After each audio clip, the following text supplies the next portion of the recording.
This is the Parenting ADHD Podcast with Penny Williams. Each week, Penny shares proven ADHD parenting strategies and her hard-won ADHD momma wisdom. This is not your physician's podcast. Penny discusses the genuine grit of the moment-by-moment peaks and valleys of this special parenthood.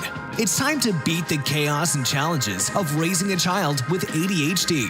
Here's your host, Penny Williams.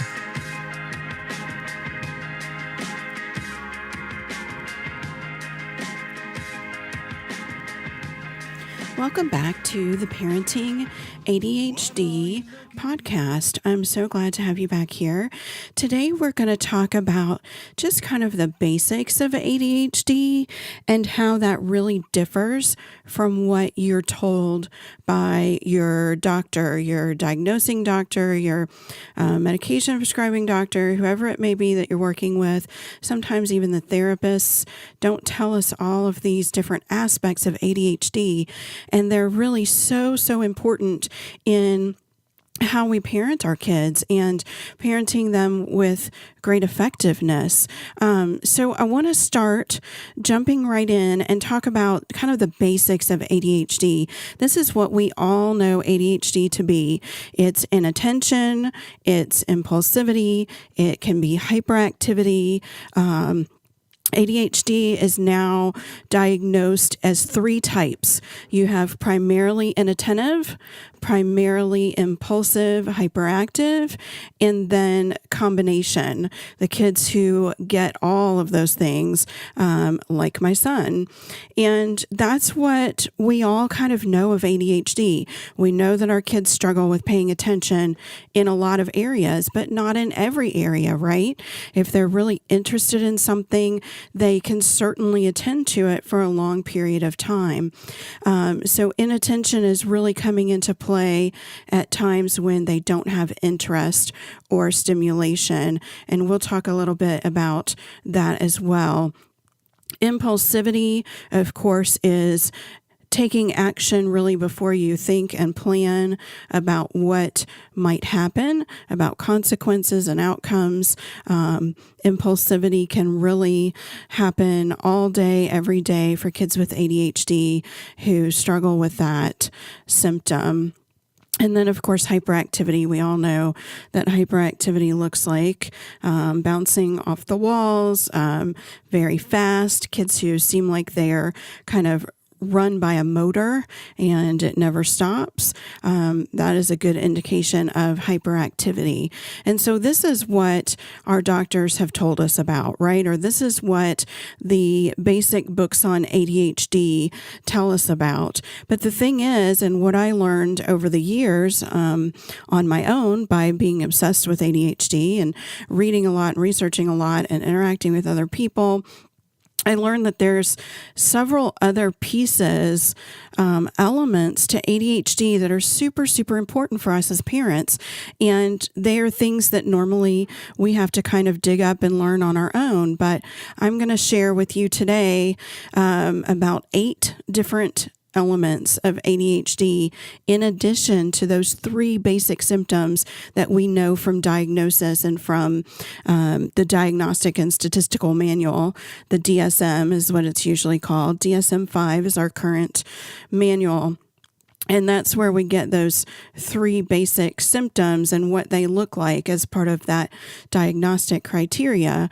But what I want to really focus on is all these other aspects that you really need to be aware of, be understanding of, and certainly to address with your children as you are raising them and dealing with and managing ADHD. So the first thing that I want to talk about is executive functioning. Executive functioning is basically the governor of the brain, the governor of what we do each day. It includes planning, organization, working memory, emotional regulation, task initiation. It really explains a lot about a lot of kids that struggle with ADHD. They can't get started on a task without extra help. They have trouble with maybe multi-step math problems because they forget where they are. They forget the next step because their working memory is poor. They are the messy kid, the disorganized kid, kids who have trouble planning long-term activities or projects. All of those things are due to executive functioning deficits. So those are skills that our kids are just behind in, to at least behind in developmentally, but also sometimes they really just lack these skills. My son has really poor executive functioning, especially in the areas of planning and organization. He really is almost at a 0 on planning and organization. The brief questionnaire is what's typically used to evaluate for executive functioning deficits. And these are things that you can work on. You can certainly work on helping your child to develop better planning skills, better organizational skills. There are activities that could help with working memory skills. We worked with occupational therapists on emotional communication, emotional awareness, emotional regulation, and that was really helpful to kind of build that skill. And then, there's things like giving them the right tools to use to work around those deficits. It's not just about building the skills, but it's about how to craft a life where they can succeed despite that lack of skill or low skills. So things like, we just got an iPad Pro and an Apple Pencil for my son for school. He's in 8th grade because his planning and organization is so poor. And he was losing lots of papers. He was having to repeat assignments because he lost them before he turned them in. He had a lot of missing assignments, incomplete assignments, and this has been a struggle for many years, and it just kind of came to a head recently, and we said we are going to get him some assistive technology, and we need the school to back us up and support it. And they have, and it's made such a difference. So a lot of executive functioning can be addressed with technology, like our smartphones. My calendar is in my phone, and I set alerts for everything. And if they were super important items, I set multiple alerts to remind me ahead of time with enough time to prepare, and then to remind me when I need to leave the house. So, we can address all of those things with assistive technology and in working on building some of those skills. The second element that's very common with ADHD is sensory issues.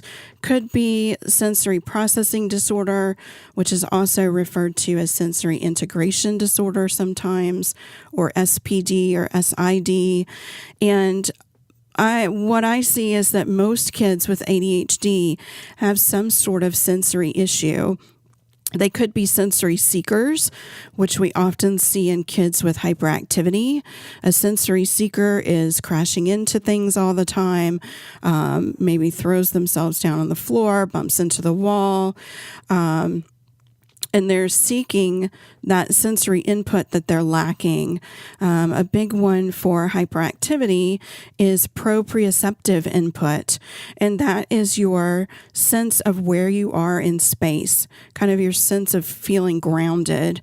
And a lot of kids that are sensory seekers are lacking that sense, or that sense is very poor. And so, they're crashing into things and stuff in order to get that extra input to feel where they are in space. So that's just one example.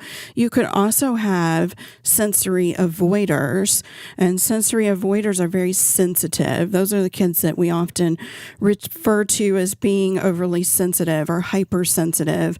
Loud noises can upset them. Different textures they could be very sensitive to.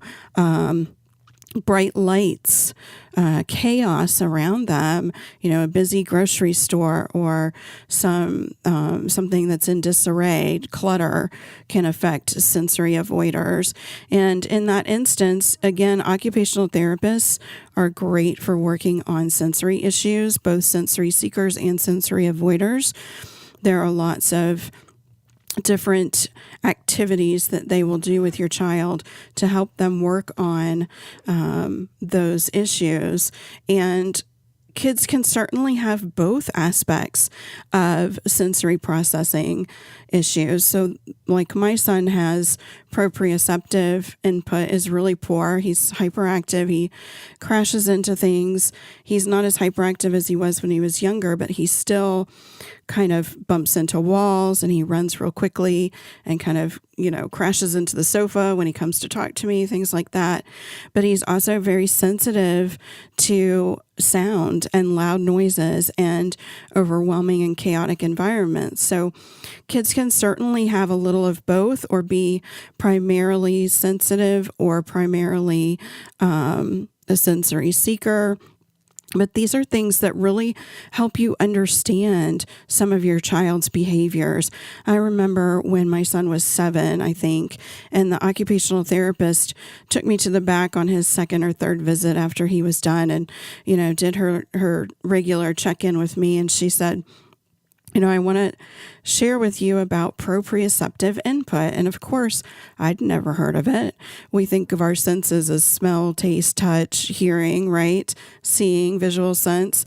But there's other senses that our body has as well. And when she explained proprioceptive input to me and how his was lacking and what that looks like, the crashing into things, I was floored. I just remember feeling kind of a sense of relief because I finally understood some of his behavior and why his body reacts to things in particular ways. And so, occupational therapy can be really great for that sort of thing.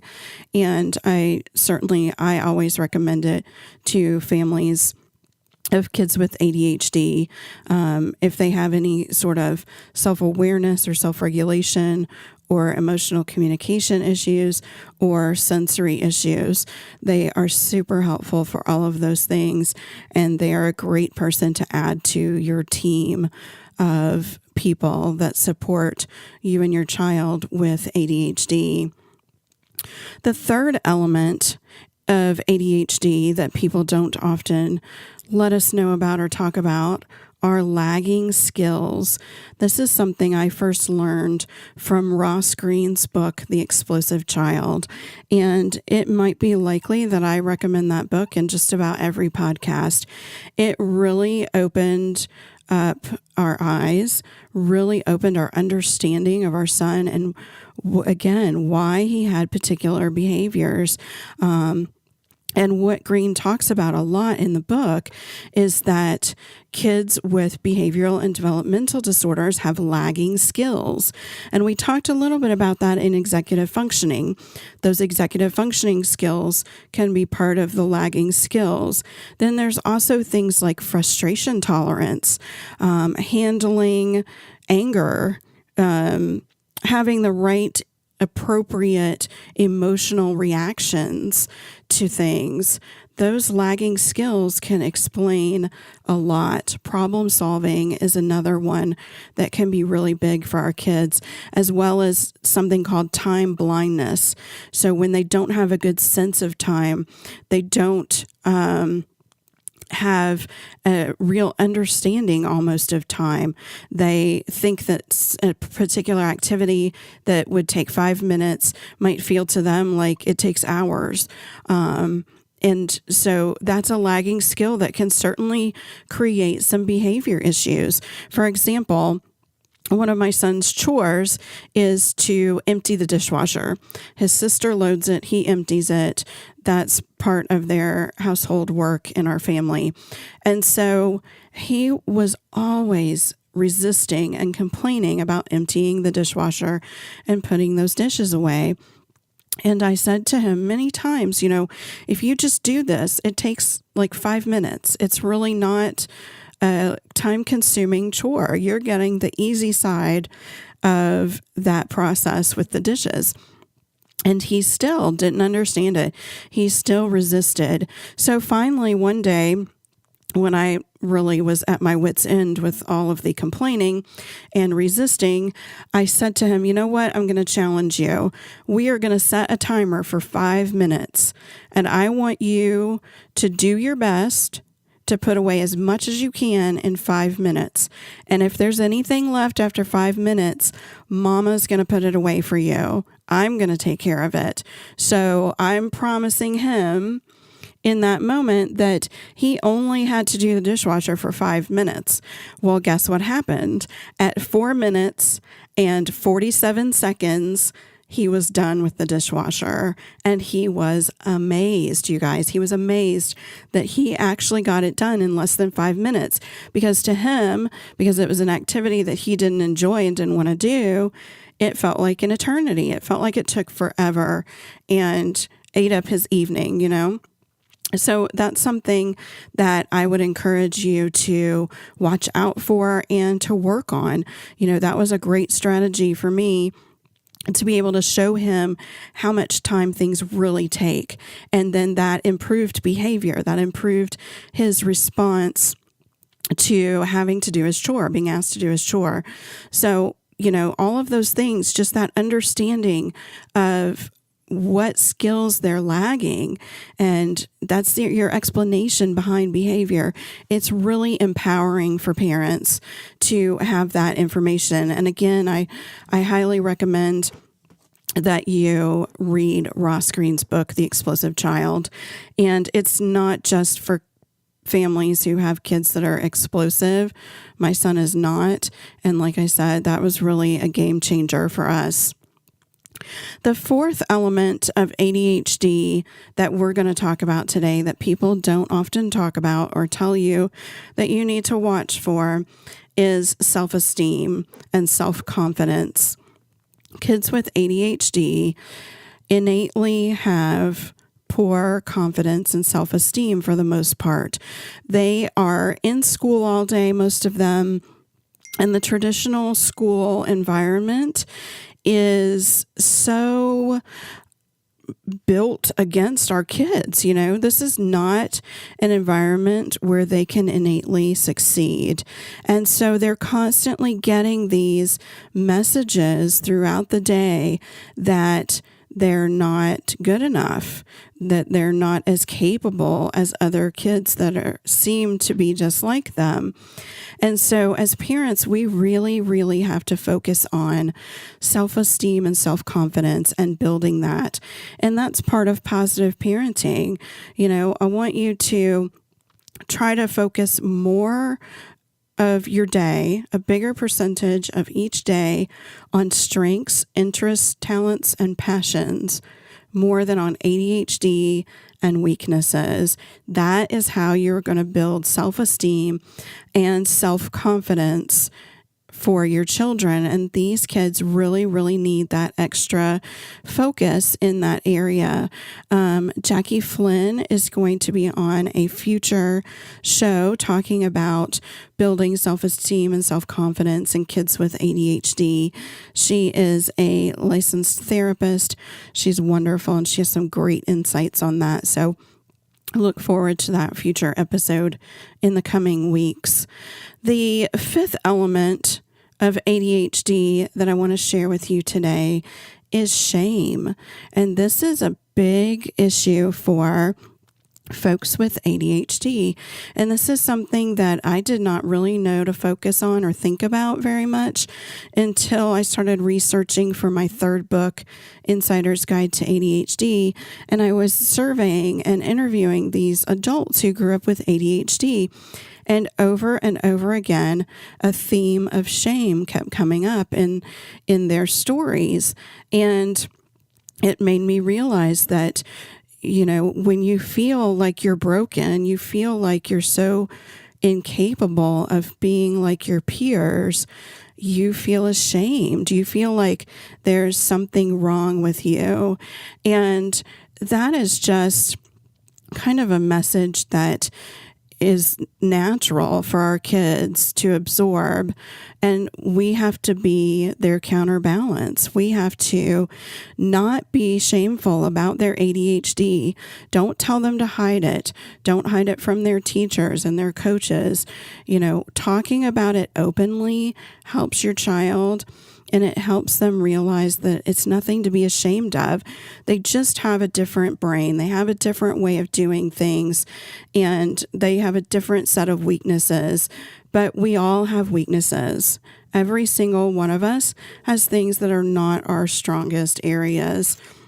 And it's really important to share that message with your kids really quite often so that they are not ashamed of who they are and they can be themselves. Number 6, the 6th element is inflexibility. This is bigger, I think, in the autism community, Asperger's and high-functioning autism, but it also is a big part of ADHD often as well. And it's because of those lagging skills, really, and of concrete thinking. Somebody who thinks very black and white, there's only one way, that creates what looks like inflexibility. My son is definitely a concrete thinker. He has learned as he's gotten older to be a little more flexible in his thinking, just by being aware of his peer interactions and other interactions and kind of learning from them and trying to pattern after them. But he can be very inflexible. He does get stuck in his thinking sometimes, and he gets very much stuck on kind of one way for something to happen. And of course, that looks like he can't be flexible. But the thing is, we're asking our kids to be super flexible, and often we're not flexible with them. We're not modeling that behavior, and that's a real mistake. So be sure that you're showing your kids that there's more than one way to do things. You're showing them how to be flexible by having that behavior with them or around them as well. And next time your child feels like they're being inflexible, ask yourself why. Why are they having that behavior in that moment, reacting to whatever it may be? That's going to give you some really solid insight into what is happening so that you can address it. Of course, we don't want our kids to live their whole life inflexible. It is not going to work out very well for them, right? People expect flexibility out of one another, especially in the workplace and in school. So we want to be sure to work on that skill with them. And the only way to work on the inflexibility is to talk through it, do some behavior modification, and of course, model that for our kids. Number 7 is intensity. That is the 7th element that we are often not pointed to when we get a diagnosis or even in therapy and so forth. And intensity and inflexibility kind of go hand in hand in the sense that they're both kind of a lack of understanding of how to react. Intensity can certainly come with hypersensitivity that we've already talked about. It can come with poor emotional regulation and self-regulation. And so when your child feels like they are being overly intense for a situation, it's good to understand that could be due to a lot of different things, and to think about those things and how you might help them to be a little less intense when it's more appropriate. So talking about emotional reactions, for instance, if your child gets really upset about something and it seems like they're kind of acting like a baby or they're acting very immaturely, it's important to understand why they have that reaction, why they have that particular intensity, so that you can address it, so you can help them to do better the next time in that area. And again, a lot of it has to do with emotional recognition and awareness and self-regulation. Another area that an occupational therapist could work on, but also a play or talk therapist could work on intensity and inflexibility with you and your child as well. And then the last element that I want to talk about today that's part of ADHD is a seeming lack of motivation from our kids. And this is a big stickler. I want you guys to realize that your child with ADHD is working very hard to meet expectations in their day-to-day. And they are working far harder than we realize. And so to keep telling them to try harder, work harder, do better, that is insinuating to them that they're not trying. And I guarantee you that they are trying. Kids do well when they can. That's a big quote from Ross Greene. Kids do well when they can. So if they're not doing well, why? If they look like they're not motivated, ask yourself why they might be avoiding that particular activity or task that you think they should be more motivated about. Schoolwork and homework is a really good example in a lack of motivation. I hear so many parents complain that their kids with ADHD are not motivated to do their schoolwork or aren't motivated to do well at it. And I would challenge that thinking. They really do want to do well. They really do want to meet their teachers and their parents' expectations. So a lack of motivation is coming from somewhere else. And this is where we'll talk about the ADHD brain a little bit, as I alluded to earlier in this episode.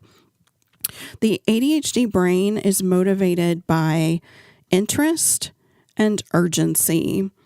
A neurotypical brain is motivated by interest, urgency, and importance. So for most kids, they go to school and they know that it's important that they finish their math worksheet or whatever it may be.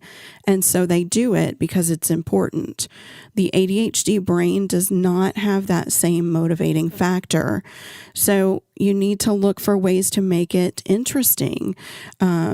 And you need to understand that when they're not motivated on the surface to do something, there's likely another reason behind it.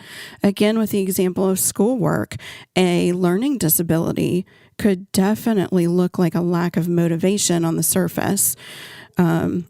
Avoiding reading, avoiding writing, avoiding math in particular, certain subjects could be a red flag that they're struggling in those areas and there's something else to look at.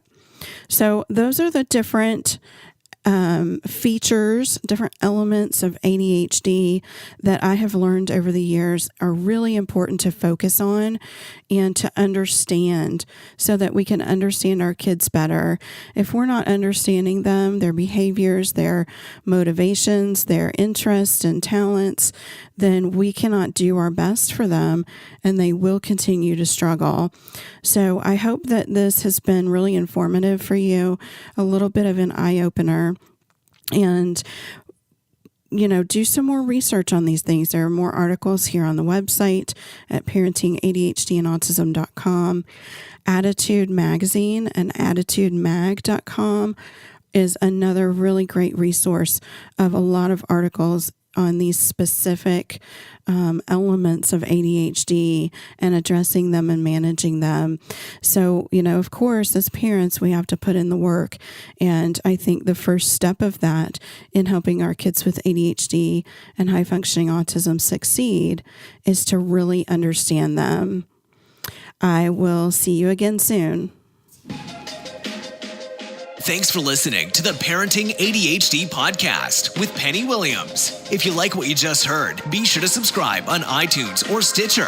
Visit the website parentingadhdandautism.com for so much more on successfully raising kids with ADHD. Be sure to check out the podcast section as well for previous shows. Join us next time for more parenting strategies and insights that actually work for kids with ADHD.